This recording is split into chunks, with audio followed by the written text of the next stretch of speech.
변호사님, 뇌수막종은 암인가요? 라는 질문을 받으면 어떻게 답하실 것 같아요? 좋은 질문이야. 뇌소막종은 암이라고 단정하긴 좀 어려울 것 같아. 뇌소막종은 양성, 경계성, 악성 이렇게 세 가지 형태로 나뉘어. 암 여부는 조직 검사 결과를 봐야만 명확히 알 수 있어. 오늘은 이 주제에 대해서 좀 더 구체적으로 얘기를 해보자. 먼저 뇌수막종이 어떤 질환인지 간단히 설명해 주시겠어요? 뇌소막종은 뇌랑 척수를 덮고 있는 얇은 막인 수막에 발생하는 종양을 말하는데, 성인한테 가장 흔히 발생하는 원발성 뇌종양 중 하나야. 대부분 양성인데 드물게 악성으로 진행될 수도 있지. 발생 원인으로는 방사선 노출, 유전적 요인, 호르몬 변화 등이 있는 걸로 알려져 있고, 예후는 대부분 양호해. 하지만 비정형이거나 악성인 경우에는 예후가 불량할 수도 있지. 그렇다면 뇌수막종이 보험금 분쟁으로 이어지는 이유는 무엇일까요? 크게 네 가지 이유가 있어. 하나씩 살펴보자.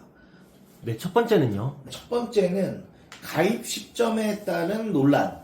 자, 예를 들어 양성 뇌소막종이라 하더라도 다발성으로 발생을 하면 다발성 수막종 또는 수막종증으로 불리는데, 과거 분류 기준에서는 이거를 경계성 종양으로 볼 여지가 있었어.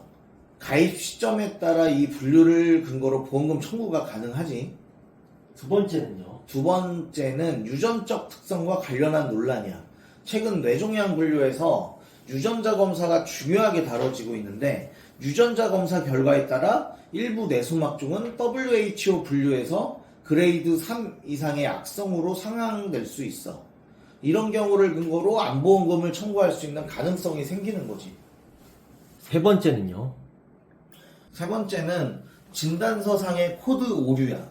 조직검사 결과값에 따라 진단 코드를 부여하는 것이 일반적인 원칙인데, 임상의사가 병리 전문의가 아니기 때문에 잘못된 코드를 부여하는 경우가 종종 있지. 이런 실수로 보험가입자가 피해를 보기도 하고. 마지막으로 네 번째는요. 네 번째는 조직검사를 시행하지 않은 경우야. 암보험약관은 조직검사 결과값에 따라서 암 여부를 판단을 하는데, 조직검사를 시행하기 어려운 위치에 종양이 있거나, 예를 들어 환자의 상태가 좋지 않아서 조직검사를 못하는 경우가 있어.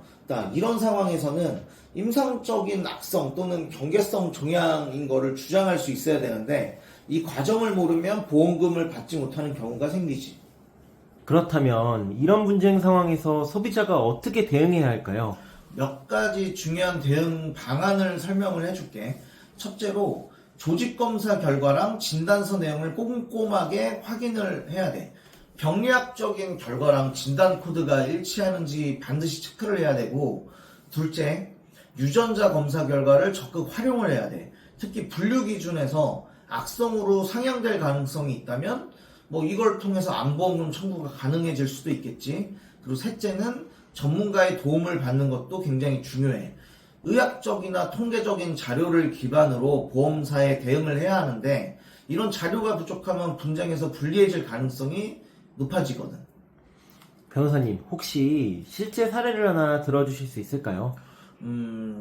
예전 고객 중에 어떤 분이 뇌수막종 진단 후에 암보험금을 청구를 했는데, 조직검사가 시행되지 않았다는 이유로 보험사가 보험금 지급을 거부를 했어. 그런데 이분은 추가로 유전자 검사랑 임상적인 소견서를 제출을 했고, 결국에는 경계성 종양으로 인정을 받아서 일부의 보험금을 받을 수가 있었어. 그런데 이 경우에도 전문가의 도움 없이 혼자서 진행을 하셨다면 쉽지 않았을 거라고 생각이 들고. 오늘 이야기를 들으니 뇌수막종과 관련된 보험금 분쟁이 단순하지 않다는 걸 알게 되었어요. 마지막으로 시청자분들께 조언을 해주신다면요?